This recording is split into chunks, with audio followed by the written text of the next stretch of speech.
One of the best stories I've got about dealing with a skeptic was I'd offered 20-minute free sessions to some colleagues at work, and this gentleman had accepted, and so he was at his home elsewhere in the country. I was at my home, and I'd text him saying, right, okay, I'm starting, just try and relax, minimize any distractions.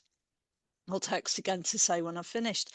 And I just knew partway through the session that he'd got up and walked off. I knew he had.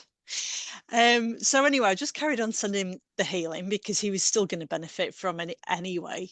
Text him at the end of the 20 minutes and said, where did you go? And he said, what do you mean? I said, you disappeared partway through. He was like, how did you know that? He was like, there was some noise outside the house. I went to see what was going on. I was like, well, I could feel it. I said, I still sent you the healing. I hope you feel better for it. But I knew you'd gone.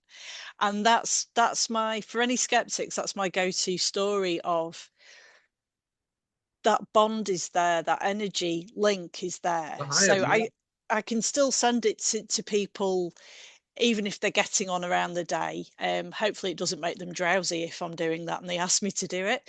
Um, but that energy transfer is there, and I've never experienced anyone not noticing something from it, even the people who don't believe in it.